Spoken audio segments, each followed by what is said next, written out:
141 diawasi oleh suami brengseknya. Baik, kakak ipar. Huo Qingyuan menjawab lirih. Huo Zixing membuang mukanya. Sombong sekali. Dia bahkan memarahiku. Apa kamu tidak berkaca pada kelakuanmu sendiri sebelumnya? Maki Huo Qingyuan dalam hati. Yan Jingyi, apa dia adalah orang yang bisa kamu lawan dengan mudah? Dasar kakak bach asterisngan. Huo Qingyuan mendengus kesal, lalu memalingkan wajahnya dan mengabaikan pria itu. Raut wajah Huo Zixing berubah suram. Huo Qingyuan, jangan pikir karena kamu adalah adik perempuanku lalu aku tidak berani memukulmu. Dasar lemah. Dulu kamu selalu lari padaku dan meminta bantuanku jika kamu dipukul. Kamu lebih pengecut daripada aku. Mendengar rahasia masa kecilnya yang memalukan diungkit kembali oleh Huo Qingyuan, Huo Zixing dengan cepat menyingsingkan lengan kemejanya dan mengambil aba-aba untuk memukul seseorang. Baru saja akan membuka mulut, suara Yan Jingyi tiba-tiba terdengar dari lantai 2. Huo Zixing, berlututlah bersama Huo Qingyuan. Huo Zixing tentu tidak terima. Kenapa aku harus ikut berlutut? Aku tidak memiliki masalah denganmu. Dari dulu kamu memang menjengkelkan. Yan Jingyi menunjuk pedang samurai yang tergantung di lantai pertama sebagai pajangan. Atau, aku memenggalmu saja untuk melampiaskan amarahku. Huo Zixing menggelengkan kepalanya dengan keras, lalu bergegas berlutut di samping Huo Qingyuan tanpa protes. Huo Qingyuan begitu senang, kamu layak mendapatkannya. Gadis nakal, kamu yang membuatku seperti ini. Kamu sendiri yang mencari masalah dengan kakak ipar. Jangan salahkan aku dong. Nona muda tidak ikut-ikutan. Keduanya terus beradu mulut. Suara Yan Jingyi terdengar lagi. Huo Zixing, sebagai kakak laki-laki, kamu telah gagal mendisiplinkan adikmu sendiri. Jadi, bantu Huo Qingyuan berlutut selama setengah jam. Mata Huo Qingyuan berbinar. Perasaan tegang di hatinya sedikit berkurang. Huo Qingyuan, setelah berlutut selama setengah jam, pergilah ke ruang belajar. Salin 10 artikel Tiongkok klasik, lalu serahkan padaku terjemahannya. Cahaya di mata Huo Qingyuan meredup seketika saat mendengar ucapan Yan Jingyi. Kakak ipar, apa aku bisa meminta kakak ketiga untuk tidak membantuku berlutut? Kalau begitu berlututlah selama 1 jam penuh, lalu pergi salin artikelnya. Huo Qingyuan segera mengubah kata-katanya, kakak ketiga sangat tidak bertanggung jawab. Dia harus membantuku berlutut, dia pantas mendapatkannya. Huo Zixing menatap Huo Qingyuan, coba katakan itu sekali lagi. Setelah membereskan masalah Zhouyan, Zhang Guoquan diam-diam bersembunyi di dalam rumah kaca yang ada di samping ruang tamu. Ia sedang melakukan panggilan video dengan Huo Zixuan. Huo Zixuan sepertinya sangat sibuk, tampaknya dia memiliki banyak pekerjaan yang harus dikerjakan. Saat ini, dia sedang duduk di belakang meja kerjanya dengan kacamata berbingkai emas yang menggantung di pangkal hidungnya. Hal ini membuatnya tampak lebih mempesona. Tuan muda, kekasih bach asterisngan nona muda sudah saya tangani. Nyonya muda kedua memukulnya dengan sangat parah. Setelah mengatakan itu, dia juga mengirim foto Zhouyan yang ia ambil tadi. Huo Zixuan melihat foto itu dengan seksama, ini cukup menyedihkan. Tuan muda, apa nyonya muda kedua benar-benar harus bertanggung jawab untuk daftar undangan pesta ulang tahun tuan besar? Nyonya muda kedua, beliau. Huo Zixuan mengangkat sebelah alisnya tinggi, Saya khawatir itu akan menjadi arena pertarungan untuknya. Ini memang bukan pertama kalinya ia mendengar Yan Jingyi melakukan tindak kekerasan. Kapan kakak sulung akan kembali? Saya tidak tahu. Saat ini nyonya muda kedua sedang menghukum tuan muda ketiga dan nona muda, beliau menyuruh mereka untuk berlutut. Dia pikir Huo Zixuan akan marah, tapi ternyata baguslah dia menyuruh mereka berlutut. Keduanya memang perlu didisiplinkan. Zhang Guoquan merasa bimbang sejenak, namun di akhirnya berkata, Tuan muda, saya khawatir kalau nyonya muda kedua menyimpan dendam pada saya. Saya selalu menuntut beliau. Kalau begitu sepertinya memang pantas dibenci, kan? Huo Zixuan berpikir keras. Suruh kakak ipar yang bertanggung jawab untuk daftar undangan. Sedangkan Yan Jingyi, biarkan dia undang siapapun yang dia mau. Tuan muda, film yang nyonya muda beri investasi begitu populer baru-baru ini. Sepertinya mereka mendapatkan banyak keuntungan. Huo Zixuan sedikit terkejut kali ini. Kirimkan filmnya padaku. Baik. Saya akan meminta kru yang bersangkutan untuk mengirimnya. Awasi Yan Jingyi. Huo Zixuan menjeda, laporkan padaku saat ia berulah. Yan Jingyi tidak tahu kalau dia sedang diawasi oleh suami bear ngeseknya sendiri. 142 orang buta mana lagi yang mau menjebaknya? Keuntungan yang didapat film, Bandit Wanita, telah melampaui 400 juta yuan. Film yang awalnya dianggap akan gagal dan mengalami kerugian, alih-alih kehilangan uang, malah meraup keuntungan yang besar. Tidak hanya itu, popularitas Bandit Wanita pun semakin meningkat. Bahkan banyak bioskop asing yang bersiap akan menayangkan film tersebut. Tao Wei tentu saja sangat gembira. Ia mulai mengingat masalah yang terjadi beberapa tahun lalu. Masyarakat saat ini sangat realistis. Mereka akan memilih untuk mendengarkan orang yang sedang populer dan menjadi pusat perhatian. Banyak orang yang sudah mulai percaya pada Tao Wei. Nama Yan Jingyi dan Zhuang Heng bahkan hampir setiap hari berada dalam daftar pencarian panas. Saat semua orang membicarakan tentang alur film, tiba-tiba muncul dua topik hangat baru di dalam daftar pencarian panas. Karakter Lin Chonggui awalnya akan diperankan oleh Liu Ran. Yan Jingyi pencuri peran. Sumber topik hangat ini berasal dari pesan yang diunggah Liu Ran di akun Weibo-nya. Liu Ran, sayang sekali, aku tidak ada di sana saat sutradara Tao datang secara langsung untuk memintaku bergabung di filmnya. Padahal, aku sangat menyukai peran Lin Chonggui. Memang kita tidak ditakdirkan untuk bekerja sama. Sebenarnya, sejak kecil aku sudah bermimpi menjadi pemimpin bandit wanita yang tinggal di lereng gunung. Aku sangat menyesal sekarang. Sebagai seorang aktris pendatang baru yang sedang naik daun, jumlah pengikut Liu Ran masih tidak sebanding dengan Cheng Huoxue dulu. Sekelompok netizen segera membalas dan memenuhi kolom komentar dalam waktu yang singkat. Peran milik seseorang yang ia curi menjadi sangat populer sekarang. Kasihan sekali kruku yang sudah sangat bekerja keras saat syuting malah mendapat hujatan. Bagaimanapun juga mereka hanyalah aktor. Mereka tidak bisa memimpin sebuah film sendiri. Menjijikkan sekali jika ada aktris tidak terkenal yang mencuri peran seseorang. Kurasa itu karena dia memiliki hubungan dengan Huo Sanxiao. Dia pasti merayu Huo Sanxiao, bukan? Wow, jika Ran yang memerankan karakter Lin Chonggui, pasti akan lebih bagus. Karena kemampuan akting Ran jauh lebih baik daripada yang lain. Meskipun aku cukup menyukai Lin Chonggui yang diperankan oleh Yan Jingyi, tapi aku akan lebih menyukai jika Ran yang memerankannya. Aku adalah penggemar pasangan Liu Zhuang, Liu Ran Zhuang Heng, jadi aku akan selalu mendukung Liu Zhuang. Akhir-akhir ini perhatian Yan Jingyi lebih terfokus pada rating box office, jadi sudah lama dia tidak mengikuti berita di Weibo. Saat ini, dia tengah memegang tablet dan melakukan panggilan video dengan Tao Wei. Senyum lebar Tao Wei tampak terpampang di layar tablet. Jingyi, aku benar-benar berterima kasih padamu dan Nyonya Muda Kedua. Omong-omong, apa Nyonya Muda Kedua masih belum ada waktu untuk bertemu denganku? Yang Jingyi menggeleng dengan malas-malasan. Aduh, Nyonya Muda Kedua adalah orang tua baru bagiku. Sungguh, tanpa dukungan Nyonya Muda Kedua, aku pasti ketakutan. Aku pasti masih hidup dalam kegelapan.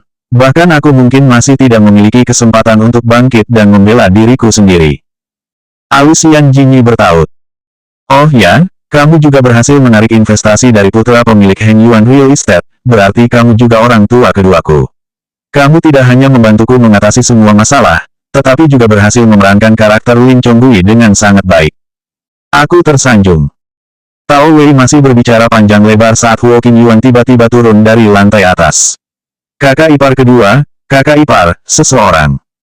Sebelum menyelesaikan kalimat itu, Huo Qingyuan segera menutup mulutnya saat menerima tatapan penuh peringatan dari Yan Jingyi. Tao Wei menjadi lebih bersemangat, kakak ipar kedua. Apa itu Nyonya Muda Kedua? Yan Jingyi, apa kamu sedang berada di kediaman keluarga Huo? Yan Jingyi segera membantahnya, seorang kerabat jauh datang ke rumahku untuk bermain. Bukankah dia memanggilmu kakak ipar kedua? Yan Jingyi, kamu tidak mungkin sudah menikah secara diam-diam, kan? Sampai mati Yan Jingyi tidak akan pernah mengakui kalau dia adalah wanita yang sudah menikah. Aku sudah menjadi wanita lajang cantik yang begitu mulia selama 500 tahun. Aku akan tutup panggilannya. Huo Qingyuan mulai menyadari sesuatu. Tampaknya dia telah membuat kesalahan. Ia melangkah perlahan mendekati Yan Jingyi. Kakak ipar, aku baru saja melihat seseorang menjebakmu lagi. Aku terlalu bersemangat tadi. Kakak ipar, aku benar-benar tidak sengaja. Yang ada dalam pikiran Yan Jingyi saat ini adalah, orang buta mana lagi yang mau menjebaknya? Siapa? Setan berumur pendek mana yang berani menjebakku?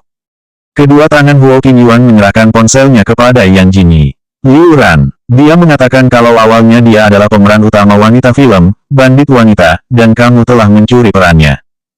143 Dia tidak pandai dalam hal lain selain berkelahi. Hah? Wanita itu lanjut menjelajahi akun Weibo Liu Ran, orang-orang di zaman kalian ini cukup unik. Huo Qingyuan menatap Yan Jingyi bingung. Apa maksudnya dengan zaman kalian, seolah-olah kakak ipar bukan orang yang berasal dari zaman modern saja. Kakak ipar, apa kamu tidak ingin membalasnya? Wanita yang bernama Liu Ran ini sangat tidak tahu malu. Beraninya dia mengatakan kalau kamu telah mencuri perannya. Kakak ipar, kita tidak boleh membiarkannya. Yan Jingyi menatap Huo Qingyuan dengan alis terangkat. Apa kamu sudah selesai menyalin artikel Tiongkok klasik? Senyum Huo Qingyuan seketika menghilang. Kemarin aku sangat lelah, jadi aku ketiduran saat menulisnya. Lanjutkan menyalin sekarang. Kamu baru boleh makan saat kamu menyelesaikan salinanmu. Huo Qingyuan beranjak naik ke atas dengan raut wajah sedih. Yan Jingyi kembali menatap ponselnya. Liu Ran ini. Apa dia adalah wanita sok polos yang waktu itu? Dengan cepat Tao Wei dan Zhuang Heng mengunggah pesan di akun Weibo mereka untuk mendukung Yan Jingyi. Tao Wei, awalnya, Kak Heng yang mengatakan dia ingin seorang aktris bermarga L untuk bergabung dengan kru kami. Jadi aku terpaksa mengundangnya secara langsung. Tetapi akhirnya aku diusir pergi oleh manajernya. Tolong jangan usik aktor kami lagi saat film ini sedang populer. Tolong jangan ganggu Jingyi kami lagi. Zhuang Heng, pria paling tampan di alam semesta, peran bandit wanita hanya bisa dimainkan oleh Yan Jingyi. Siapapun yang berani mengusiknya, akan aku kutuk keluarga kalian. Tidak hanya itu, bahkan Huo Zixing dan Zhao Xinchen pun maju untuk mendukung Yan Jingyi. Huo Sanxiao berada di kerumunan bunga, bagaimana bisa orang-orang yang tidak berkepentingan mengganggu artis kami? Yan Jingyi berada dalam lindungan tuan muda, jadi jangan pernah berpikir bisa menjatuhkannya. Heng Yuan, Zhao Xinchen, si asteris Lan. Siapa yang dengan tidak tahu dirinya menjebak kakak Jinku? Siapapun yang berani menyinggung Kak Jin, berarti dia juga telah menyinggungku. Para netizen meledak lagi. Al, apa yang sudah terjadi? Aku bisa mengerti tentang hubungan yang dimiliki Yan Jingyi dan Huo Sanxiao, tapi apa hubungannya dengan Zhao Xinchen? Tuan muda kedua Zhao itu memiliki kepribadian yang buruk. Dia bahkan lebih brengsek daripada Huo Sanxiao. Mungkin aktris pendukung itu telah berhasil memenangkan hati para tuan muda kaya dengan kelebihan yang ia punya wajahnya. Sekarang bintang hiburan mana yang tidak ingin menikah dengan keluarga kaya? Ngomong-ngomong, aku selalu berusaha untuk netral. Kita tidak mungkin bisa menentukan peran di awal. Lagi pula sutradara tahu sendiri yang mengatakan kalau dia diusir. Jadi ini bukan masalah siapa yang mencuri peran, tapi siapa yang menyimpan dendam. Penggemar Liu Ran agak berlebihan. Sebaliknya, aku pikir peran Lin Chonggui yang dimainkan oleh Yan Jingyi itu sangat bagus. Dia seperti seorang bandit wanita sungguhan. Benar-benar luar biasa. Aku memilih siapapun yang dipilih oleh Kak Heng. Aku akan selalu menjadi penggemar garis keras Kak Heng. Tiba-tiba saja netizen terbagi menjadi dua kubu. Kemampuan bertarung penggemar Yan Jingyi yang terakumulasi kali ini sama kuatnya dengan wanita itu sendiri. Jumlah penggemarnya bahkan tidak kurang dari penggemar Liu Ran. Pertengkaran dua kubu itu sangat mengejutkan, membuat orang-orang tertarik untuk mengikuti beritanya. Kakak ipar, penggemarmu sangat luar biasa. Yan Jingyi menjawab dengan nada bangga, penggemar siapa dulu? Setelah menyesap minumannya, Yan Jingyi mulai mengunggah pesan di Weibo. Ketua bandit, Liu Ran, karena kamu memiliki mimpi yang panjang, maka ayo kita selesaikan dengan cara yang panjang. Kakak memintamu bertemu untuk bertarung secara langsung. Kalau kamu menang, maka aku akan memberikan Lin Chonggui untukmu, Liu Ran. Menurut Yan Jingyi, tidak ada masalah yang tidak bisa diselesaikan dengan sebuah pertarungan. Jika masih tidak bisa diselesaikan dengan satu pertarungan, maka bertarunglah untuk yang kedua kali. Lagi pula dia tidak pandai dalam hal lain selain berkelahi. Liu Ran tertegun sepanjang malam tanpa membalas unggahan Yan Jingyi. Yan Jingyi, wanita J asteris Lang ini beraninya menantangku. Dia begitu sombong karena berhubungan dengan San Xiao dan Zhao Xinchen. Liu Ran membanting ponselnya ke lantai. Raut wajahnya tampak kaku karena marah. Sejujurnya semua ini adalah salah Lin Chenggong. Jika dia menulis naskahnya dengan lebih baik, maka aku tidak akan dikalahkan oleh aktris tidak terkenal itu. 144. Apa aku terlihat seperti orang yang mudah ditipu? Katanya Lin Chenggong adalah junior Tao Wei. Jadi awalnya Tao Wei yang membawa Lin Chenggong masuk ke dalam industri hiburan ini. Sebagian besar orang sudah tahu rahasia gelap dunia hiburan ini, tetapi tidak mudah untuk mengungkapkannya. Industri ini hampir dipenuhi oleh orang-orang yang memiliki kepentingan pribadi, sehingga orang yang bersalah menjadi terlihat tidak bersalah. Ini hanyalah sebuah film, bagaimanapun juga namamu ada di sana. Memangnya Yan Jingyi bisa mengalahkanmu? Ayo kita jadikan ini sebagai pelajaran saja. Kita tidak akan bekerja sama dengan Lin Chenggong lagi di masa depan. Ujar manajer Liuran. Liuran sangat menyesal. Dulu dia menolak tawaran Tao Wei karena reputasinya yang buruk. Tapi siapa yang tahu kalau... Manajernya merutuk dengan suara rendah, siapa yang tahu kalau Yan Jingyi begitu kuat. Saat ini kita harus tetap tenang. Cepat atau lambat, kita akan menemukan cara untuk meringkus wanita itu. Ya, itu satu-satunya cara. Meskipun masih ada yang memberikan komentar jahat pada Yan Jingyi, tapi komentar pujian yang ia terima jumlahnya lebih banyak. Film, Bandit Wanita, menjadi semakin populer. Dalam waktu setengah bulan, mereka telah berhasil memecahkan rekor box office domestik dan menempati peringkat keempat dalam total box office nasional. Sementara, penguasa pulau, peringkatnya semakin menurun setiap hari. Tim Tao Wei juga telah berulang kali mengungkapkan hal-hal licik yang telah dilakukan Lin Chenggong, membuat reputasi Lin Chenggong juga turut anjlok. Ulang tahun tuan besar keluarga Huo semakin dekat, Yan Jingyi mendapatkan telepon dari Lin Chenggong saat ia sedang memeriksa daftar undangan pesta. Yan Jingyi, telah banyak kesalahpahaman yang terjadi di antara kita sebelumnya. Lupakan saja apa yang terjadi dulu. Saat ini aku tengah mempersiapkan sebuah film baru. Aku pikir kamu sangat cocok untuk menjadi pemeran utama wanitanya. Bayarannya 60 juta yuan. Grup Tan yang menjadi investor kita, kamu tahu.